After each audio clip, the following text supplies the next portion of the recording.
Assalamualaikum warahmatullahi wabarakatuh. Qala Allah Ta'ala fil Qur'anil Karim, a'udzubillahi minasyaitonirrajim. Bismillahirrahmanirrahim. Wasari'u ila maghfiratin min rabbikum wa jannatin 'arduhas samawati wal ard uiddat lil muttaqin.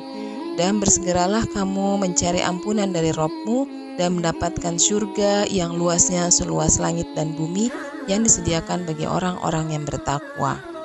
Makna saum atau puasa sebenarnya adalah al-imsak atau menahan, yaitu menahan diri dari segala sesuatu yang halal, apalagi yang diharamkan oleh Allah Subhanahu wa Ta'ala. Intinya dari puasa itu sebenarnya adalah pengendalian diri. Lantas apa pentingnya untuk meraih takwa?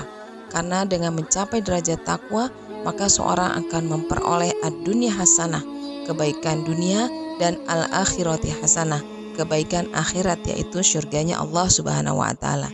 Jadi takwa adalah semacam tiket syarat masuk ke surga, sehingga orang-orang yang di akhir hidupnya tidak berhasil meraih derajat muttaqin, yaitu orang-orang bertakwa, maka mustahil baginya bisa menapakkan kakinya dalam surga. Inilah target ibadah Ramadan kita kali ini, yaitu mudah-mudahan kita termasuk menjadi golongan orang-orang yang bertakwa. Ada 4 langkah untuk meraih takwa. Yang pertama adalah meningkatkan jiwa al-karim, yaitu dermawan. Hendaknya kita ringan tangan untuk membantu dan peduli sesama. Sangat dianjurkan bagi orang beriman untuk memperbanyak infak, sedekah, bahkan membayarkan zakat di bulan Ramadan ini.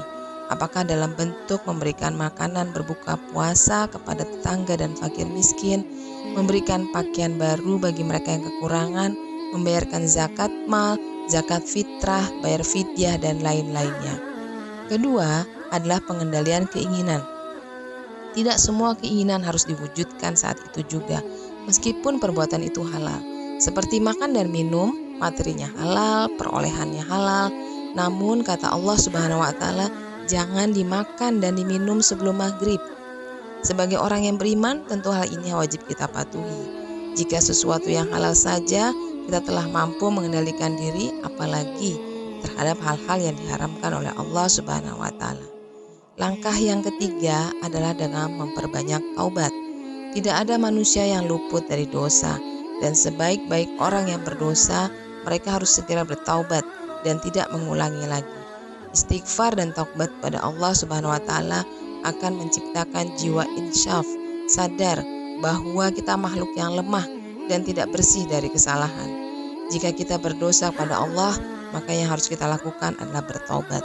Namun jika kita bersalah kepada manusia, maka kita harus meminta maaf kepada yang bersangkutan.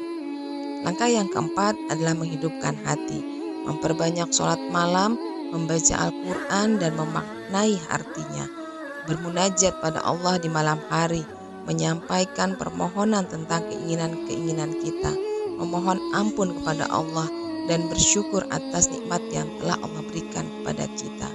Dengan ini maka insya Allah akan membuat kita semakin dekat hati kita kepada Allah, merasakan bahwa muraqabatullah itu akan kita rasakan kapanpun dan dimanapun berada, bahwa Allah senantiasa mengawasi kita, sehingga dengan demikian maka kita akan terhindar dari perbuatan-perbuatan yang tidak disukai oleh Allah, dari perbuatan-perbuatan maksiat kepada Allah.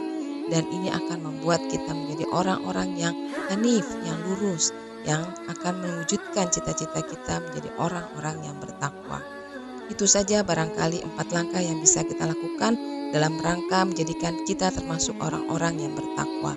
Al-haqqu min rabbik fala takunanna minal mumtarin. Kebenaran itu datangnya dari Allah dan janganlah kita termasuk orang-orang yang ragu di dalamnya. Wal ankum minkum. Wassalamualaikum warahmatullahi wabarakatuh.